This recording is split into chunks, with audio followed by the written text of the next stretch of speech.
Aloha, my name is Greg. I'm from Maui Home Buyers, and today I wanted to talk to you about how to prepare to sell your house on Maui, or if you have a house anywhere in Hawaii, how to prepare to sell your property in Hawaii. So let's dive into it. The first thing you need to decide is, are you going to list your property with a realtor, or are you going to sell your house directly to Maui Home Buyers or another cash buyer option? So if you're going to list your property with a realtor, here are some of the things that you need to do in order to prepare to sell, some of the steps that you'll need to take. So the very first step is you want to find the best realtor on Maui. Or again, if you're on Oahu or Kauai, you want to make sure you find the best realtor in Hawaii for your specific property. So that's why I can't just tell you which realtor you should call, because there's not just one realtor that is the best for all of Hawaii. There are best realtors in each island, and there are different realtors that would be best for each different type of property in every different city or sub-market within Oahu, Kauai, and Maui, and Big Island. So you want to do some research, and feel free to call Maui Home Buyers if you need some help with that. If we can help, we would be happy to. We are here to serve our community in any way that we can. Hopefully that means we are the best option to buy your house, but a lot of times it doesn't, and there's nothing wrong with that. We are still happy to help regardless. So again, you want to do some research, find the best realtor in your market, and give them a call and start discussing what the appropriate listing price would be in order to attract a lot of attention, but not be too low. You know, you want to list it high, of course. You want to get the most money for your property, but you don't want to list it too high. Otherwise, people will just not really look at it and they'll think it's overpriced. So once you've found the best realtor in your market, in Maui or another island, you want to prepare the property to sell, right? So the first step in preparing the property is cleaning. This one is skipped over all too often, and we see the consequences with the price that it sells for. So you want to have a very, very thorough deep cleaning done. You want to have all your personal items either removed or put away out of sight. You want to take down pictures and personal items like that so that when the buyer comes to see the house, they can envision it being their family's home, right? So the cleaning is a huge step that is critical to getting the best price for your house.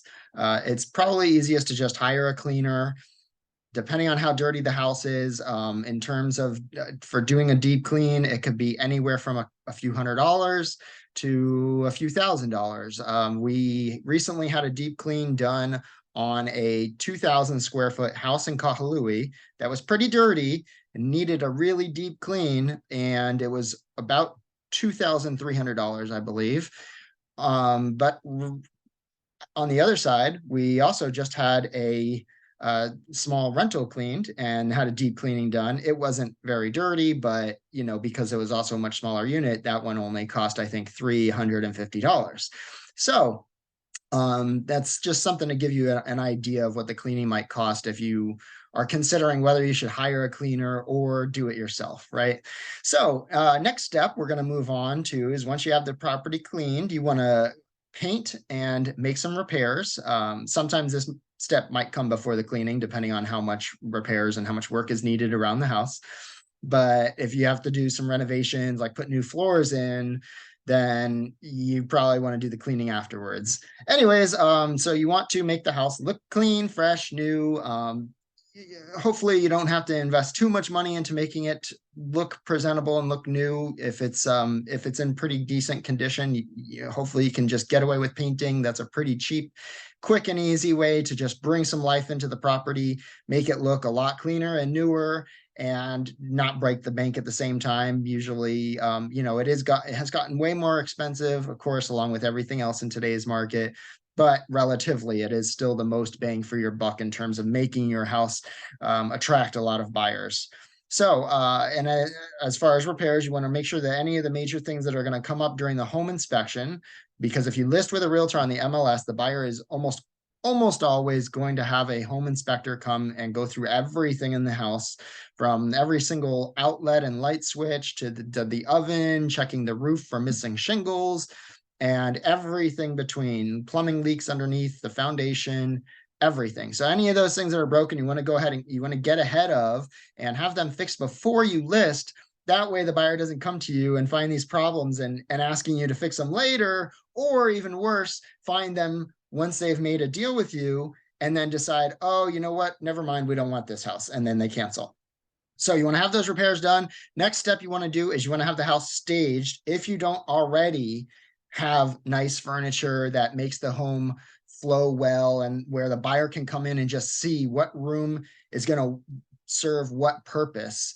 If you have a den or an office, that's a really great example of a room that a buyer might come in and see, well, this isn't a bedroom, but should it be an office, or like, but when you stage it and you put the furniture in there for them to see, it just instinctively, they know, they don't have to think or wonder.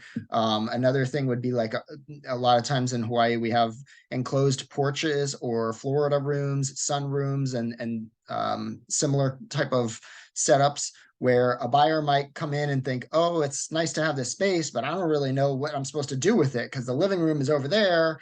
What is this room? So if you have it staged, then they can naturally see, maybe you have it set up as like a gaming room or a man cave or a kid's room. That way the buyer can come in and just naturally, it just clicks, and they know, they don't have to think and wonder and feel like, oh, this is kind of awkward, I don't know what to do with it. So that's the staging. The next step is, once everything, the house is already cleaned, you want to have all your pictures put away, staging, everything painted and repaired. Then you're going to have a professional photographer come in and take excellent pictures of the house. This is also critical. And the things I'm talking about are really the most important things. There are many, many more things you can do, but these are the things that make a huge difference in whether or not your house sells and how much it will actually sell for when it's listed on the MLS with a realtor. So professional pictures, absolutely critical. Do not skip this step. Your realtor should be telling you the same thing. If your realtor is not suggesting professional pictures, then you probably want to make sure that they are qualified to be your realtor, because any realtor that doesn't do that, to me, I just don't agree with it. I think there's no reason to not do it. It's very clear. There's a lot of evidence that shows that professional pictures make all the difference in the world, and more than make up for the cost of getting the pictures taken. Next step is going to be, your realtor is going to list the house on the MLS for you, and they're going to have open houses and showings. At that time, you want to make sure you are not present. So you do not want to be home when those buyers come to see your home. So anytime there's an open house, you want to make sure you leave the house. It might be 2 or 3 hours, and just go out, go to the beach, go somewhere, go to Costco, but do not be at the house. Maybe some people will have a different opinion on this, but I feel like it's pretty clear, and we have enough evidence that to show that when a buyer comes to see a home and the seller is there, they just feel kind of awkward. They don't really want to be going into your bathroom while you're sitting there watching them. And you're much better off not being there during the open houses or any of the showings. And after that, you should hopefully be receiving some offers. If your house is priced right and attractive and looks clean and new, you should have buyers that are willing to make you an offer. Especially today's market's a little slower, so it's not a guaranteed thing where you can just put a house up for sale and get offers. In 2021, that was the case. It was a great time for anybody to sell, even in a house that needed repairs. But now that interest rates have more than doubled, that is no longer the case, and buyers are much more particular. They don't want a house that needs work. They want a house that's turnkey, ready to go. And that's kind of the challenge with today's market. So you'll get some offers. You'll negotiate with those buyers. You have some back and forth. You'll have to go through all the offers individually. When you're working with a realtor in Hawaii, the listing or the offer is going to come on a document that's called the purchase contract. And that's a standard form that all realtors use. I believe they need to, they're required to under their licensing. And it is 14 pages for the base, the foundation part of the purchase contract. And then there's usually, I would say, about 8, anywhere between 6 to 10 additional pages that will be added into there that are called addenda. So you want to review all those pages. You want to make sure you understand everything that's written in there, because all of those, usually about 20 to 22 pages, they're almost completely focused on protecting the buyer during the sale. So you want to make sure you understand everything that the buyer has put in there, because the buyer is the one that's actually writing this contract out. And if you don't understand everything in there, you could be agreeing. You might just look at the price and think, okay, I'm happy with that. But you might find out the closing time frame is 6 months or something crazy like that, right? Hopefully it's not that long, but in any case, you want to make sure you understand everything. They could have a term in there that says that they're going to take possession of the house before closing, right? And if that's a big deal, you want to make sure you know about that before you agree to it. They might have a term in there that says they can cancel the day before closing if they choose to, and that's also a really big deal. You might waste 2 or 3, 4 or 5 months with this buyer, and then they just cancel right at the last minute, and you're supposed to be moving out the next day. Half your stuff's gone, and you're back to square one and have to start showing the property again. That is a bad situation.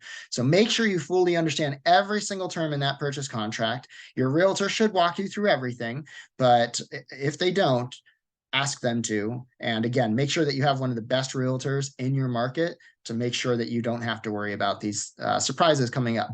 And the next step is going to be try to close the sale, right? So you're going to work with the buyer and the escrow company and the realtors through the closing process. They're going to have their home inspections, land surveys, termite inspections. They might need you to tent the house.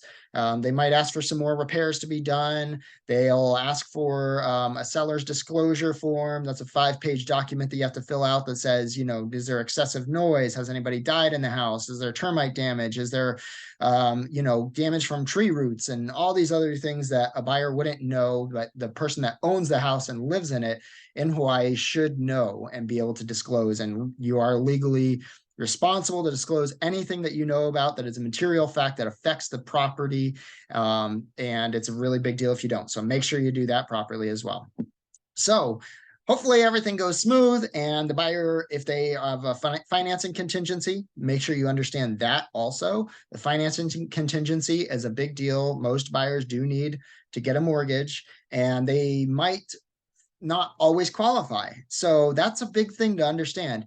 They may think that they qualify, but they could get a month into the sale, and right when they think the loan is going to be coming through, they get an email from their lender that says, oh, sorry, you haven't been at your job for 2 years, so you don't qualify, or you have too much credit card debt, or your car payment's too high, or any other reason that they can't qualify, because the lenders are really strict nowadays on who they'll give a mortgage to. You have to have really high income and really low debt, basically, and you have to have been at your job for, in almost every case, 2 years or more. So a lot of times buyers don't know that, and they think because they make a lot of money and don't have a lot of debt, they should have no problem getting a mortgage, but they are surprised later on to find out they are denied. So make sure you fully understand when the buyer can cancel, under what terms they can cancel, because it happens all the time. And in today's market, again, we just talked about how interest rates have shot up, home sales are coming to a grinding to a halt,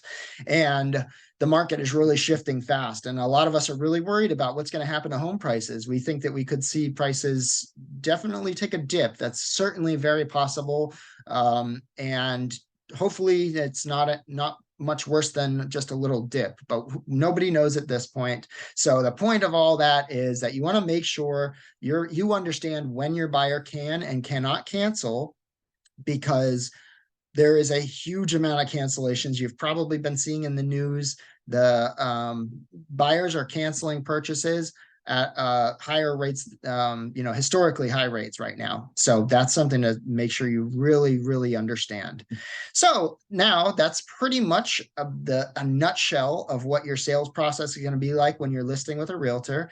Now, the other option, of course, is to sell to a cash home buyer, a professional cash home buyer that will buy your house as is. Maui Home Buyers is a great example of that. We're a local company based on Maui, but we operate on Maui, Oahu, and Kauai, and we also do some work on Big Island. And we are just super passionate about helping our community, giving back to the residents of Hawaii, and we use our business as a way to serve our community. Now, hopefully that means that you're going to call us and we're going to make you an offer and you're going to love it and we're going to buy your house. But that's not always the case. And again, like I said before, that it's totally fine. I don't feel any pressure. I just hate to think that somebody might not call us and get some great feedback and referrals and information from us just because they don't want to feel like we're going to pressure them into selling to us, or we're going to hit them with this really low offer and try to force them to take it. That is not how we operate. I do not want to force you to take an offer. I want you to make the best decision for you and your family. And I hope that it's with us, but it's totally okay if it's not. And like I said, there's no reason not to. I believe that everybody should call a cash buyer first, because there's nothing to lose. You just call us. It takes a few minutes, and I'll do an hour or so of research most of the time on my computer, and then I'll send you a text or give you a call and let you know, hey, it looks like we could probably pay right around this much. If that's something that sounds like it's in your range, I'll send you an email with a simple little one-page offer that just lays out the price and the closing date and who's going to handle the title, and then and the deposit, the initial deposit as well, and any other. Just those are pretty much all the terms. We try to keep it real simple. So instead of doing a 14 or 20-page contract, we don't really need all that, because we buy enough houses that we fully understand the risks and what things are going to need repairs and what aren't, and we're comfortable enough with all of those things that we don't need to have excuses to cancel the sale because of them. So we just do a simple one-page little Word document that says, Maui Home Buyers is making you this offer for this much money, and if you accept it, you can sign here, and we'll start the process with the escrow company, and they'll actually draw up the official sale documents. But yeah, so anyways, that's and there's no obligations, so it doesn't take much time from you, and you can say yes or no, no hard feelings. And if you say no, then I'll do everything I can to help you find the best possible option for you to sell your house or condo here in Hawaii. So again, don't hesitate to call or text. I can't stress enough how much we love to give back to our community and use. Personally, I've been working in the real estate industry for over 15 years now. My business partner also has even longer, I think 20 years or so in the industry. And we love to use our professional experience to help our neighbors and our community and our Hawaiian Islands to make the best decision for how to sell their property. So when you do sell with us, like I said, you'll usually get an offer within the same day, sometimes within just an hour or so, sometimes the next day, depending on how complicated the property is. And you just let us know what you need from the sale and we'll make it happen. So if you want us to close in 10 days, we'll do that. If you need to close in 40 days or so, then we'll do that. If you need help moving your things, we'll help you with that. If you need help to find a new home, whatever it is, we pride ourselves in providing a service to help our members. If you have, you inherited a house that was a hoarder house, maybe it was in foreclosure or whatever the case is, and it's full of junk, maybe, or maybe it's full of important things, who knows? But if there are things that you don't want to take care of, you just let us know and we'll handle it. So in fact, we just closed on a house in Oahu where the seller has a whole lot of junk in his house and he doesn't want it. So we told him he can leave whatever he doesn't want in the house, and we will take care of getting a dumpster out there and having everything removed and donated, and just to make his life easier.